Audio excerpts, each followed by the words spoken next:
वृंदावन बाकी नहीं लाल आज सुखदेव जी कह रहे हैं राजा परीक्षित वृंदावन की लीलाएं समस्त करके प्रभु आज मथुरा नगरी के लिए प्रस्थान करते हैं। और जैसे मथुरा नगरी के लिए प्रस्थान किया शीघ्र मथुरा नगरी पहुंचे तो मथुरा नगरी में भी वही हो रहा है जो वृंदावन में होता था। मथुरा नगरी की जितनी भी बालाएं वो देख रही अपनी अपनी अटारी से तो कह रही देखिए तो वही छोरा है जिसने मात्र 5 वर्ष की आयु में ही अगासुर और ये वही छोरा है जो पृथ्वी पर आते जन्म लेते ही पूतना जैसी राक्षसनी का वध किया। सुखदेव जी कह रहे अजय परीक्षित प्रभु की समस्त लीलाएं जैसे पूर्ण हुई 11 वर्ष बाद प्रभु आज शीघ्र मथुरा नगरी आते जिस प्रकार उन्होंने देवकी और वसुदेव को वचन दिया अपने वचन को पूरा करने के लिए प्रभु मथुरा नगरी आते हैं। मथुरा नगरी में सब ब्रज बालाएं देख रही हैं और क्या कह रही हैं कंस का धोबी चला रहे कंस का ही बखान करते हुए और उधर श्री राम कंस का कहते हैं कन्हैया इतना अच्छा तू बना इतना सुंदर लग रहा है इतना सुंदर लग रहा है और हम सभी को इस प्रकार इस भांति बना के लाए मानो कोई भिखारी है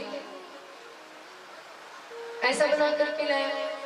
और सब ब्रज बालाएं देख रही पर से क्या कह रही हैं जादू भरी तेरी आंखें जिधर जादू भरी तेरी आंखें जिधर जादू भरी तेरी आंखें जिधर जादू भरी तेरी आंखें जिधर जादू भरी तेरी आंखें जिधर जादू भरी तेरी आंखें जिधर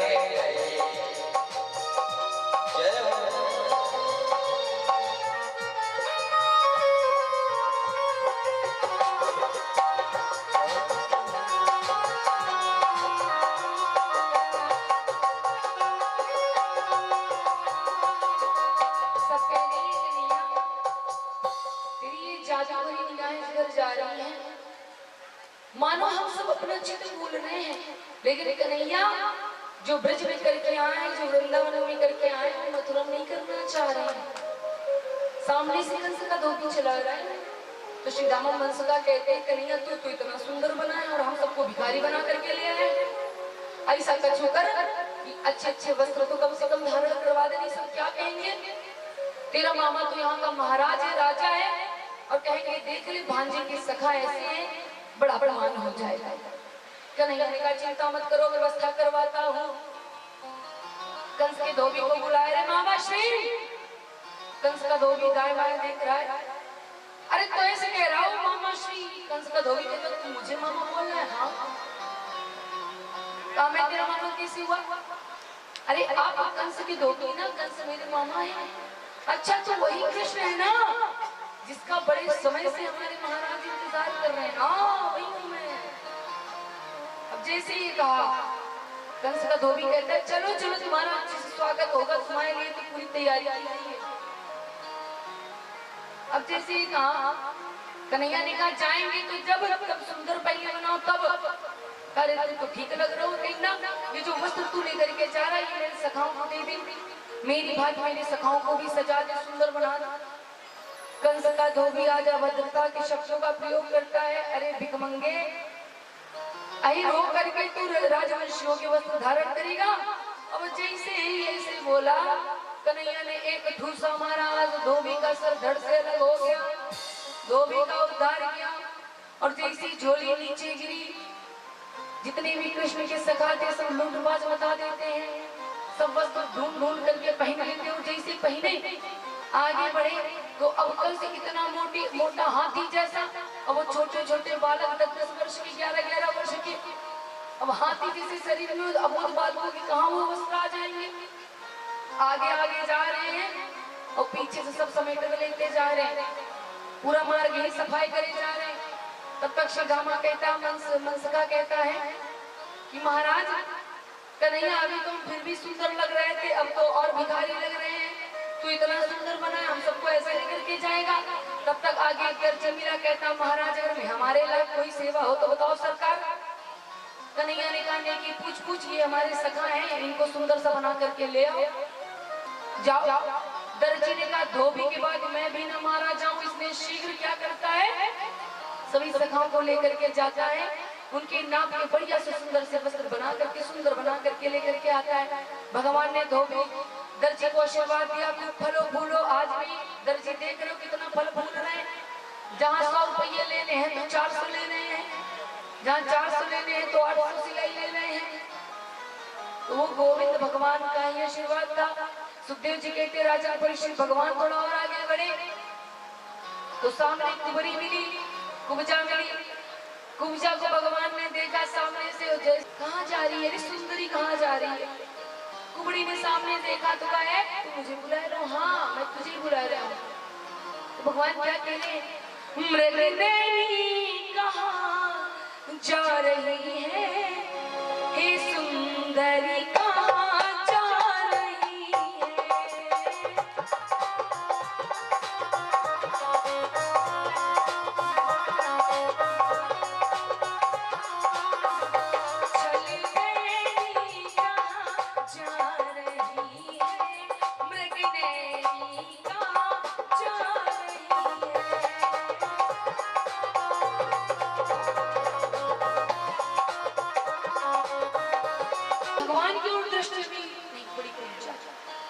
और जैसे कुब्जा ने भगवान की ओर देखा, भाव विभोर से आंसू प्रवाह होने लगता है। और कुब्जा कहती है अरे तू कहाँ से आया, कौन है तू। भगवान ने कहा मेरा नाम कान्हा है, मैं वृंदावन से आया हूँ और कंस मेरा मामा है। कुब्जा ने कहा बताइए मेरे लायक क्या सेवा है। बस आपके लायक यही सेवा है कि जो मेरे सखाएं इनके मत्थे पे चंदन का लेप लगा के तिलक लगा। कुबड़ी ने कहा मैं तो कंस की दासी हूँ, उसी को ही लेप लेकर के जा रही हूँ, लेकिन तू कह रहा है तो मैं लगा दी। कुबड़ी ने जैसे लगाना आरंभ किया पूरा लेप समाप्त हो जाता है। लेकिन कुबड़ी ने एक भी बार विचार नहीं किया कि आखिर कंस क्या करेगा। तब तक कुबड़ी ने कहा मैं चाहती हूँ कि आप मेरे कुटिया में पधारे। भगवान ने कहा समय आने पे मैं अवश्य आऊंगा, लेकिन मैं अब तुम्हें इसके बदले कुछ देना चाहता हूँ। कुब्जा ने कहा क्या देंगे आप। कन्हैया ने कहा तुमको मैंने कहा ना मृगनयनी, तो तुम मृगनयनी हो।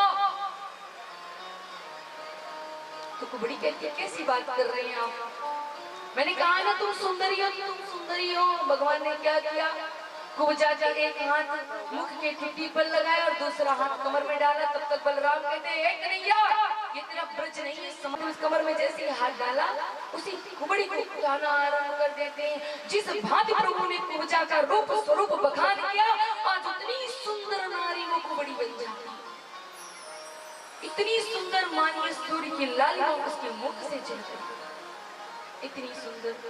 कहते नहीं न जाने कौन से पुल दयानिधि नीच जाती, कुछ नहीं पता कि आपका कौन सा गुण इनकी दृष्टि में अवगुण, आपकी दृष्टि में अवगुण होगा, लेकिन इनके लिए क्या पता वो गुण बन जाए और रीझ जाए और कब आपकी पुकार सुन ले। सुखदेव जी कहते राजन परीक्षित प्रभु ने कुब्जा का उद्धार किया और शीघ्र कंस के द्वार पर पहुंचे। कंस ने बड़ी व्यवस्था करवा रखी थी अपने बैरियों को मारने के लिए। सर्वप्रथम ऐरावत हाथियों को भेजा, भगवान ने हाथियों को पराजित किया युद्ध में, हाथियों का कल्याण किया और एक हाथी के अंदर 10,000 हाथियों का बल प्रभु ने पराजित किया। असुरों को भेजा, दैत्यों को भेजा, प्रभु ने उनको भी पराजित किया, वध किया। और शीघ्र जो त्रेता युग में किया था आज वही यज्ञ स्थल में कर रहे हैं। क्या जैसे त्रेता युग में धनुष को भंग किया था, वैसे आज द्वापर में धनुष को भंग करके आज कंस सिंहासन पर विराजमान विचार कर रहा है कि अब मेरा काल आ चुका है, मेरी मृत्यु निश्चित है, मेरा मरना अब निश्चित है। कंस जिधर जा रहा उधर गोविंद दिख रहे हैं, जिधर जा रहा उधर गोविंद दिख रहे हैं। कंस भागा, भाग नहीं पाया और गोविंद आज तीव्र गति से छलांग लगाते और कंस की छाती पर जैसे ही कूदे, आज वहीं पर कंस का वहीं पर सांसें टूट जाती हैं और प्राणांत हो जाता है। भगवान ने कंस का भी वध किया। 11 वर्ष की आयु में जैसे कंस का वध किया, सभी देवता गण स्तुति वंदना करने लगते हैं। जयकारी यदु नथैया की, जयकारी ब्रज बलैया की। सब क्या कर रहे हैं? स्तुति वंदना करने लगते हैं।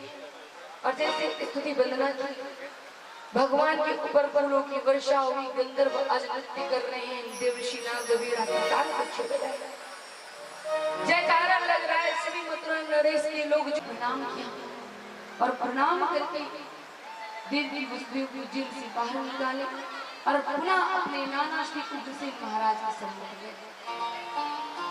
और जैसे उग्रसेन महाराज के सम्मुख पहुंचे, उग्रसेन महाराज को भी स्वतंत्र कराया और वही स्पष्ट वर्णित किया कि नाना श्री, मैं चाहता हूँ कि जिस प्रकार आप इस मथुरा नगरी के राजा थे, महाराजा थे, उसी बात मैं चाहता हूँ कि आपका पुनः अभिषेक कराऊं और राज अभिषेक करा करके मैं पुनः आपको इस सिंहासन पर विराजा दूं।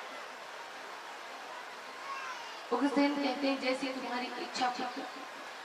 आज मथुरा नगरी को जैसे दुल्हन की भांति भगवान ने सजवाया और पुनः उग्रसेन महाराज का राज्य अभिषेक करवाया। राज्य अभिषेक करा करके गोविंद भगवान और बलराम क्षिप्रा नदी के किनारे उज्जैन क्षेत्र में सांदीपनि ऋषि का आश्रम था। शिक्षा और दीक्षा ग्रहण करने के लिए बलराम संग भगवान चले जाते। वहीं पर एक ब्राह्मण से भेंट हुई जिसका नाम था सुदामा। सुदामा से प्रभु की मित्रता हुई और 11 वर्ष की आयु में प्रभु ने वृंदावन गोकुल की लीलाएं की। 14 वर्ष के मध्य में ही भगवान सांदीपनि ऋषि के आश्रम से शिक्षा और दीक्षा को ग्रहण करके पुनः मथुरा नगरी आते हैं। और जैसे मथुरा नगरी आए, सिंहासन पर विराजमान है और विचार कर रहे हैं कि आखिर ब्रज की मुझे इतनी याद क्यों सता रही है, कारण क्या है कि ब्रज भूला नहीं जा रहा। तब तक जो भगवान के एक मित्र और हुए जिनका नाम था उद्धव, जो कि बिल्कुल गोविंद के भांति रहते थे। उद्धव से कहा, उद्धव तुम मेरा एक क्या कार्य करोगे? कहा क्या? मैं ये चाहता हूँ कि तुम ब्रज जाओ और ब्रज में जाकर के जो बालाएं बैरागी बनी घूम रही हैं, उनसे कह दो जाकर के कि तुम कृष्ण का चिंतन करना छोड़ो, तुम परम ब्रह्म का चिंतन करो। क्योंकि प्रेम में अक्सर ये होता है कि अगर आप किसी का चिंतन कर रहे हैं तो उसका 50% भाग हमें लगा होता है। हर दोनों तरफ को चिंतन होता। उसी प्रकार कृष्ण जी जैसे ब्रज बालाएं प्रभु का चिंतन करती हैं, इधर भगवान की आंखों से अश्रु प्रवाह होना आरंभ हो जाता है और भगवान को ये आभास होता है कि वहां पर जो ब्रज बालाएं हैं उनके चिंतन में ही डूबी हुई श्री राधे श्याम। एक सुंदर सा भजन और फिर कथा के प्रस्थान करेंगे।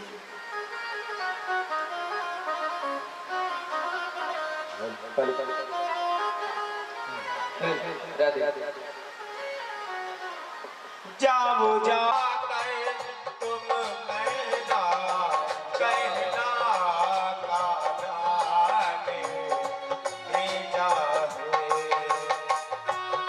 जय हो श्रीमन नारायण।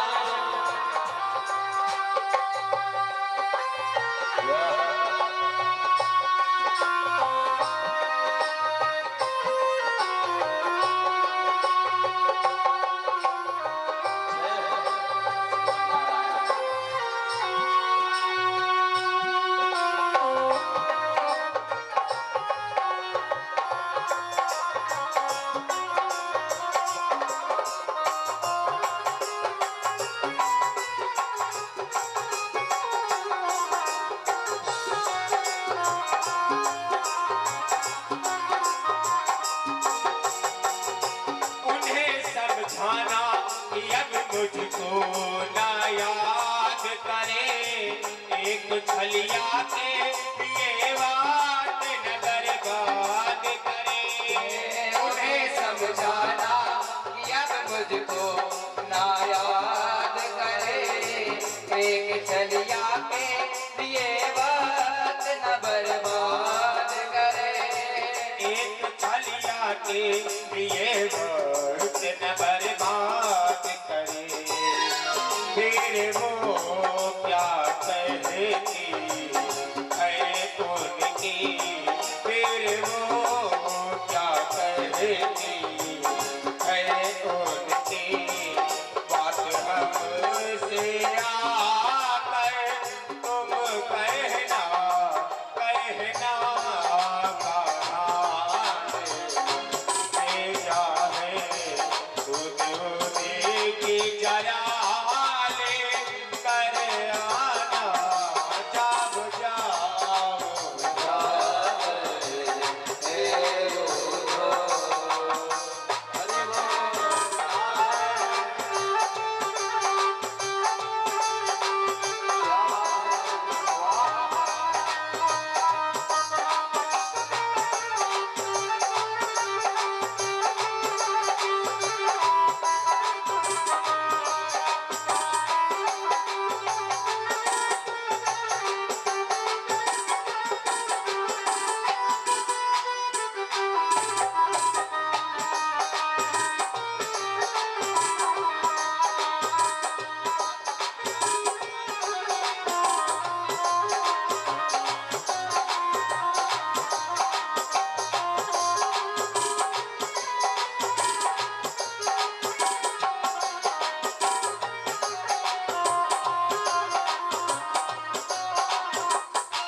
होता है, रोती हो तुम तो वो चैन से सोता है। ताना क्या जाने ये प्यार क्या होता है, रोती हो तुम लोगों को चैन तोता है। रोती हो तुम तो वो चैन से सोता है। कभी आएगा मिलने तुमसे वो, कभी आएगा मिलने तुमसे वो, इस धोखे में तुम मत रहना, कहना का भेजा है सुधोने की जरा ले कर आना, जाओ जाओ जाबर है वो।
भर डालो बेवफा कान्हा है साबित, तुम कर डालो मेरे लिए नफरत सीने में उनके कर डालो।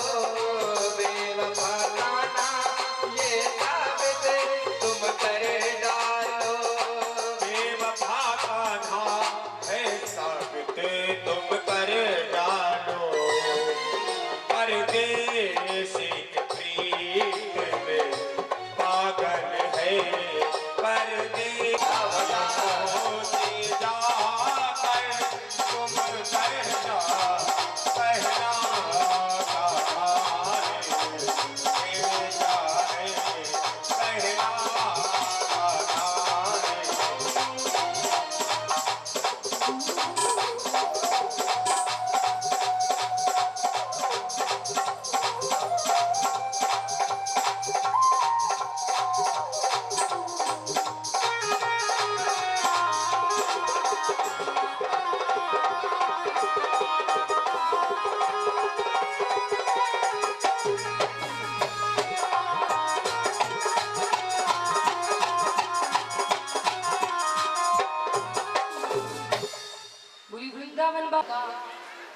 का पुत्र आ गया है, लेकिन उनका स्वयं का पुत्र नहीं था,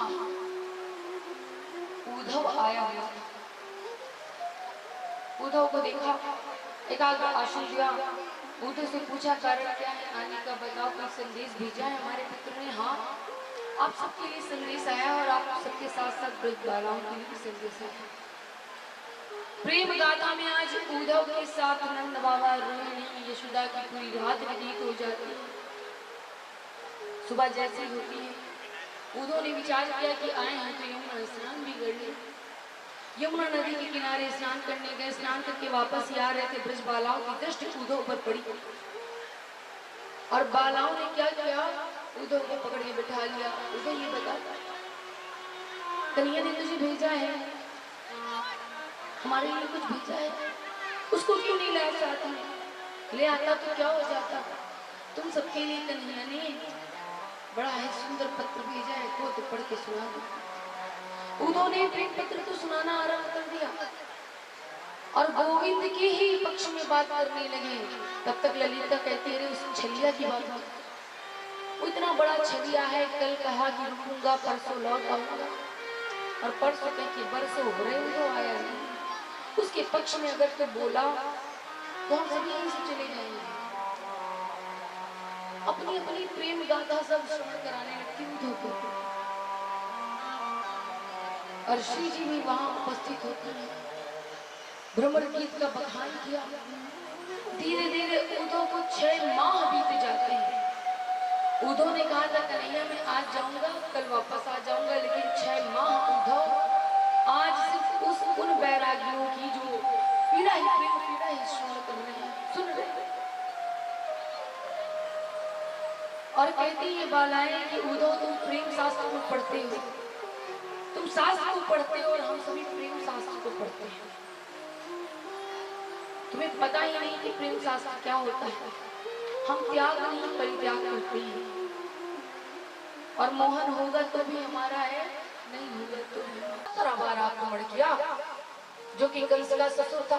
आखिर जरा संग जो था वो कौन था? एक राजा थे जिनकी 2 पत्नियां थी, जिनकी कोई संतान नहीं थी। महात्मा के माध्यम से संतान हुई, एक फल के माध्यम से संतान हुई, लेकिन दोनों आधे आधे भाग में हुई। वही भाग आधा आधा उठा करके महाराज क्या करते हैं, जंगल में फेंक देते। उसी जंगल में, उसी वन में जरा नाम की दैत्यनी रहती। उन्हीं दोनों भागों को मिला करके जिसको जीवन दान देती है, जरा नाम की दैत्यनी जैसे जीवन दान देती है, वही जरासंध के नाम से प्रसिद्ध होता है। वही दैत्य है जो कि कंस का ससुर है।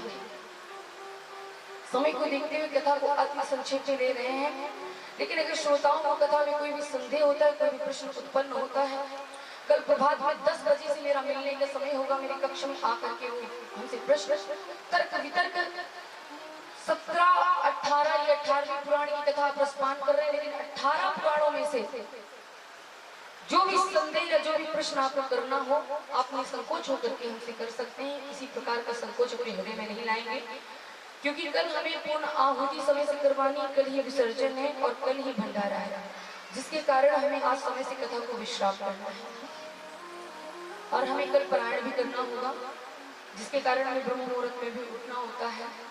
तो अगर जो भी यहाँ पे श्रोता है, जितने भी यहाँ उपस्थित हैं, 18 पुराणों में से ये तो पहली बात, तो आप श्रीमद् भागवत महापुराण की कथा रसपान कर रहे हैं, इसी में आपका तर्क वितर्क प्रश्न होना चाहिए, लेकिन आपके मन की गति और मति के अनुसार आप 18 पुराणों में से कहीं से भी हमसे प्रश्न कर सकते हैं और आकर के अपना संदेह दूर कर सकते हैं। लेकिन अभी कथा को मत संक्षेप में लेकर के चलेंगे, समय को देखते हुए। बोली वृंदावन बाकी बिहारी लाल की। जरासंध ने 17 बार मथुरा नगरी पर आक्रमण किया। तब तक गोविंद ने विचार किया कि अगर किसी प्रकार आक्रमण होता रहा तो मथुरा नगरी के लोग तो ध्वस्त हो जाएंगे, नष्ट हो जाएंगे। लेकिन अब मुझे क्या करना चाहिए जिसके कारण ये मथुरा नगरी के लोगों को मैं सुरक्षित कर सकूं? विश्वकर्मा को प्रभु आदेश देते हैं और कहते हैं, विश्वकर्मा तुम पश्चिम दिशा में जाकर के शीघ्र द्वारकापुरी कर लो। विश्वकर्मा को जैसे आदेश दिया, विश्वकर्मा आज पश्चिम दिशा में जाकर के द्वारकापुरी का निर्माण करते हैं और रात्रि बेला में ही मथुरा नगरी के लोगों को प्रभु ने आदेश दिया और मथुरा नगरी छोड़ने का आदेश देने के बाद सभी को द्वारकापुरी का स्थान दिया। जो भी मथुरा नगरी के लोग थे सब द्वारकापुरी में रहने आरंभ कर देते। भगवान ने कहा अब तुम मुझसे जीतो आकर, अब तुम मुझ पे आक्रमण करो आकर की, और अगर मुझे पराजित करवाना तो कर देना आकर के। जरासंध फिर भी शांति से नहीं बैठा है। क्यों? क्योंकि जरासंध के अंदर अपार क्रोध था कि कंस जैसे वरिष्ठ राजा को जिसने पराजित कर दिया, वध कर दिया है, अबोध बालक मात्र 14 वर्ष का बालक कैसे संभव है?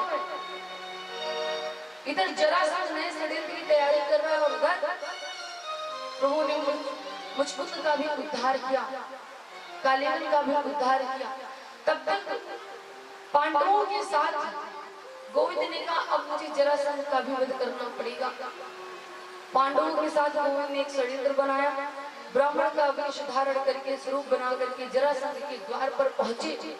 लेकिन जरासंध पहचान गया कि ब्राह्मण तो बड़ा सात्विक विचार का होता है और जिस प्रकार ये ललकार रहा है, प्रस्ताव कर रहा है युद्ध का, इसके अंदर इस समय विचार मुझे क्षत्रिय कुल के दिख रहे हैं। जरासंध ने अपना प्रस्ताव रखा कि अगर तुम चाहते हो कि मैं तुमसे युद्ध करूं तो मैं अर्जुन से नहीं, किसी से नहीं, मैं भीम से युद्ध करना चाहता हूं। भगवान ने भीम के माध्यम से जरासंध से युद्ध करवाया। जरासंध और भीम का युद्ध एक नहीं, दो नहीं, पूरा 27 दिन चला। और भगवान समझा रहे हैं भीम को कि जरासंध ऐसे ही नहीं मारा जाएगा, जरासंध का वध ऐसे संभव नहीं है। क्यों?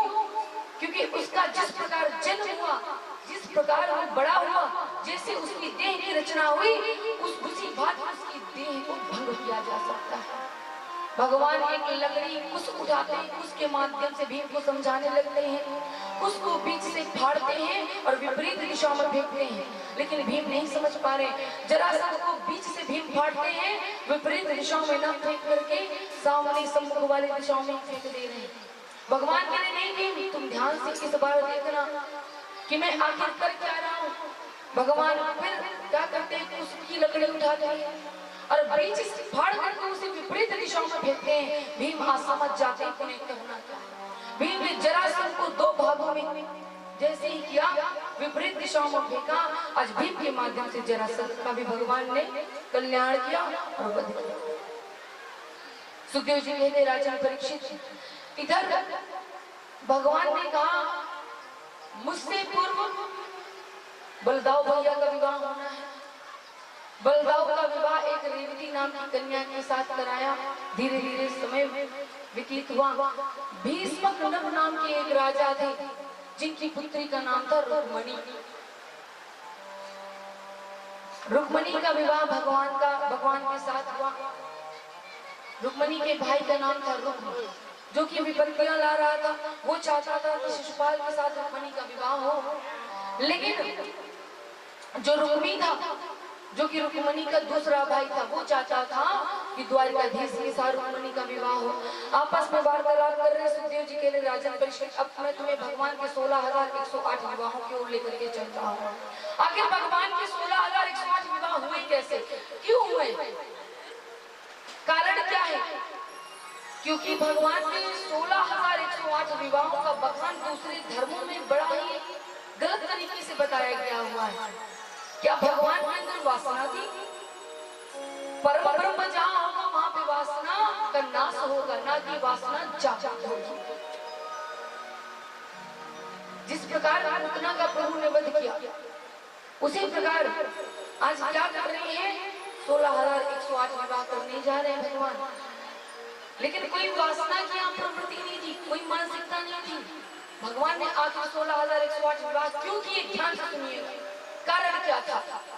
सुखदेव जी कहते राजन परीक्षित, भगवान का प्रथम विवाह जैसे ही भीष्मक राजा की पुत्री रुक्मणी के साथ जैसे ही संपन्न हुआ, तब तक एक सत्रजित नाम के राजा थे जिनके पास एक मणि थी, जिसका चोरी का लांछन भगवान के ऊपर लगा, द्वारकाधीश के ऊपर लगा। भगवान अपने आप को सत्य साबित करने के लिए आज सत्यराजा की मणि लेने पहुंचते हैं। कहाँ? जामवंत के पास, क्योंकि अपराधी जामवंत थे। भगवान जैसे जामवंत की गुफा में पहुंचे, जामवंत से भगवान ने 28 दिन युद्ध किया और जामवंत को पराजित किया। ये वही जामवंत है जो त्रेता युग में थे, वही द्वापर में। सबका तारा हो गया था त्रेता युग में, लेकिन मात्र जामवंत शेष बचे थे जो कि गुफा में विराजमान। भगवान ने जामवंत के साथ युद्ध किया, जामवंत को पराजित किया। जामवंत ने कहा, हे द्वारिकाधीश, मैं आपको ये बड़ी खुशी खुशी दूंगा, लेकिन कब? जब आप मेरी कन्या से विवाह करेंगे। मेरी एक कन्या है जो कि बहुत सुंदर है, जिसका नाम है जामवंती। भगवान का दूसरा विवाह जामवंती नाम की कन्या के साथ संपन्न हुआ। और जैसे जामवंती के साथ प्रभु का दूसरा विवाह संपन्न हुआ, धीरे धीरे समय व्यतीत हुआ। जामवंत ने दहेज में वही मणि प्रभु को भेंट की और मणि लेकर के प्रभु सत्यरजित राजा के पास आते, कहते, महाराज चोरी का इल्जाम लगाया था मेरे पास, ये लो मणि। ये जामवंत के पास आई। सत्यरजित को बड़ी ग्लानि हुई कि मैंने कैसा अपराध किया। सत्यरजित ने कहा, द्वारिकाधीश महाराज, मैं उनसे ये मणि नहीं ले सकता हूँ। क्यों? मैं चाहता हूँ कि मेरी एक कन्या है जिसका नाम है सत्यभामा, आप उससे विवाह कर लो। ये मणि मैं आपको दहेज में भेंट करना चाहता हूँ। भगवान ने कहा, नहीं कि पूछ ठीक है। भगवान का तीसरा विवाह सत्यभामा के साथ,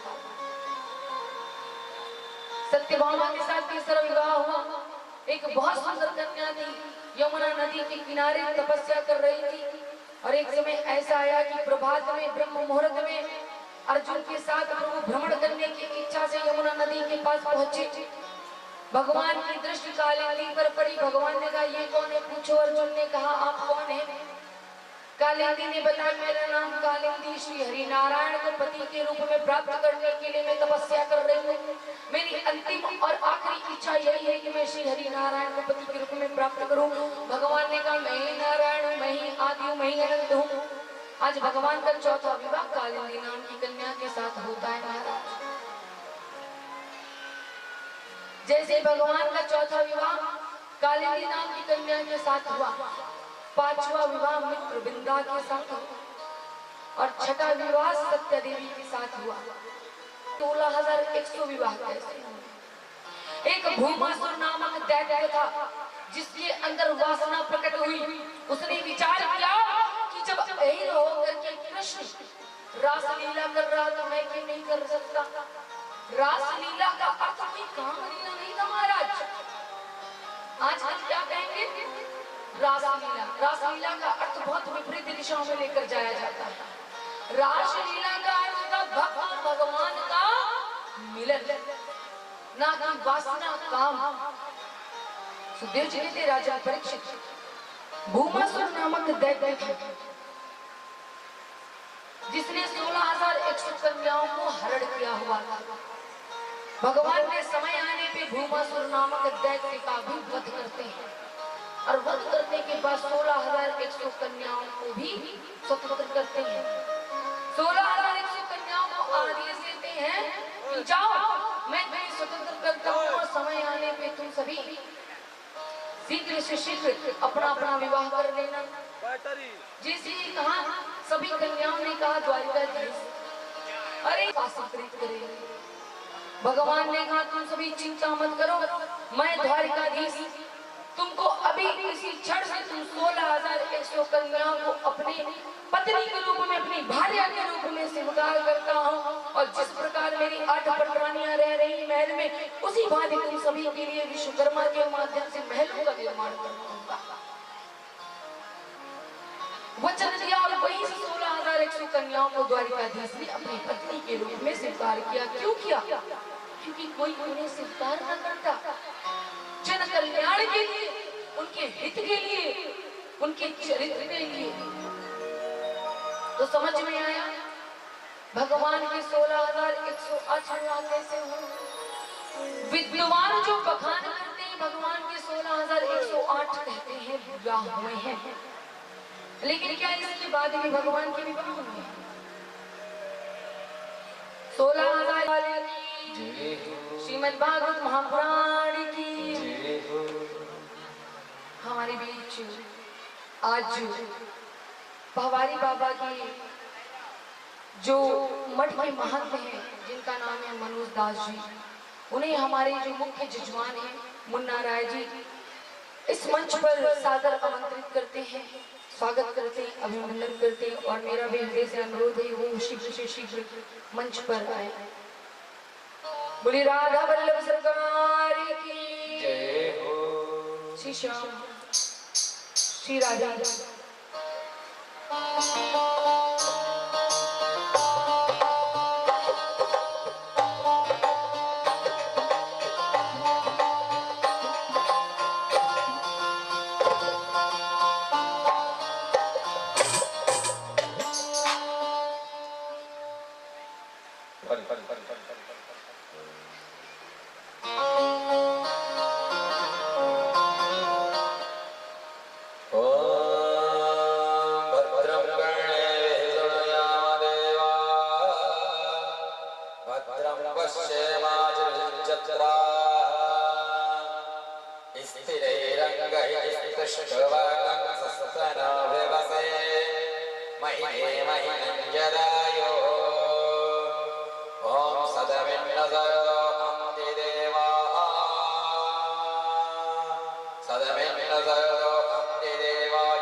सच्चिदानंद भगवान की सुखदेव जी के राजा परीक्षित प्रभु के 16,108वां संपन्न हुए। आज सुदामापुरी में ब्राह्मण देव जिनका नाम है सुदामा, जिनको मात्र एक श्राप के कारण, द्वारिकाधीश के हित के कारण आज उनको दीन गरीबी को झेलना पड़ रहा है। एक गरीबी को, अत्यंत गरीबी को झेलना पड़ रहा है। सुखदेव जी कहते राजन परीक्षित, तुम्हें मैं अब सुदामा चरित्र लेकर के चलूंगा। जिन ब्राह्मण देव का नाम है सुदामा और जिनकी पत्नी का नाम हुआ है सुशीला, जो कि अपने जीवन का यापन कर रहे हैं, 4 घरों में भिक्षा ले रहे हैं। अगर 4 घरों से भिक्षा मिल रही तो 5वें घर में कदम भी नहीं रख रहे हैं और उसी में जो मिल जा रहा है रोका सूखा अपना जीवन यापन कर रहे हैं। तब तक द्वारिकाधीश में विराजमान आज द्वारिकाधीश सिंहासन पर सुदामा का चिंतन कर रहे हैं कि जब तक ये मांगेगा नहीं तब तक मैं दूंगा नहीं। और सुदामा चाह रहे थे कि जब तक बिहारी जी से देंगे नहीं तब तक वो ले गए। सुखदेव जी कहते राजन परीक्षित, तुम्हें मैं सुदामा चरित्र की ओर लेकर के चल रहा हूँ। और आज वही सुदामा भिक्षा को मांग कर जाना चाहिए अपने मित्र द्वारिकाधीश से भेंट करके। पत्नी के माध्यम से बात ये समझ में आ जाती है और सुदामा मात्र 3 मुट्ठी चावल लेकर के द्वारिकापुरी के लिए प्रस्थान करते हैं। और जैसे द्वारिकापुरी पहुंची, द्वारपालों से और द्वारिकापुरी के लोगों से पूछने लगती है द्वारिकाधीश महल कहाँ पर है। द्वारिकाधीश जैसे महल पता चला, सुदामा को जैसे पता चला कि द्वारिकाधीश महल है, द्वारपालों ने शीघ्र सूचना दी द्वारिकाधीश को। द्वारिकाधीश शीघ्र दौड़ करके आते हैं, सुदामा को हृदय से लगाते हैं। राधे श्याम सीताराम। देखो देखो ये गरीबी, ये गरीबी कहाँ कृष्ण के दर पे विश्वास लेके आया हूँ। मेरे बचपन का यार है मेरा श्याम, यही बस सोच कर मैं आस करके आया हूँ।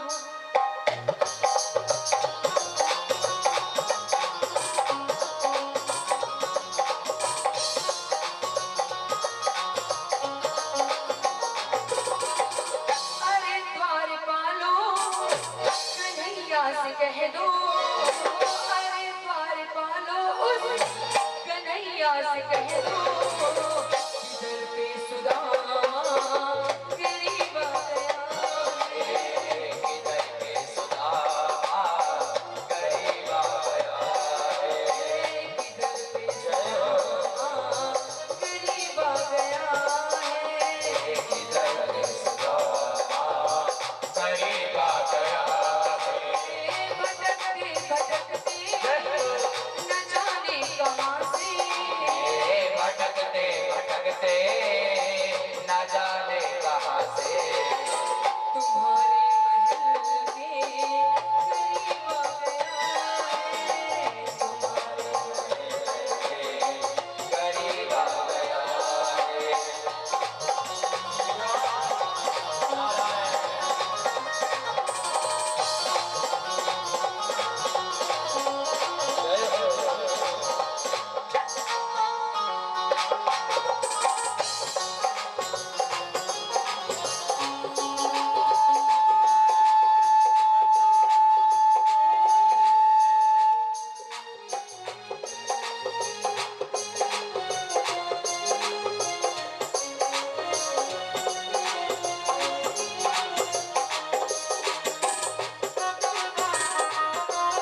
सुनते ही दौड़े चले आए मोहन लगाया गले से सुदामा को मोहन हाल लगाया गले से सुदामा को मोहन हुआ रुक्मणी को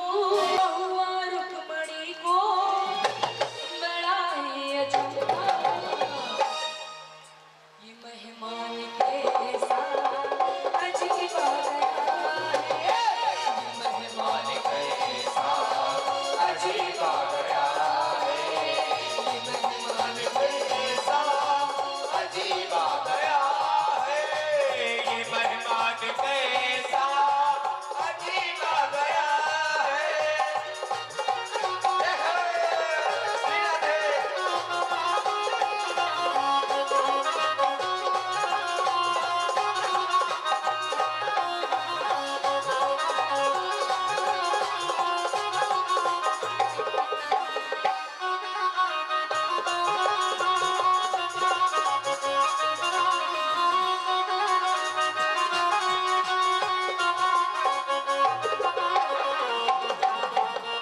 हरि बोल।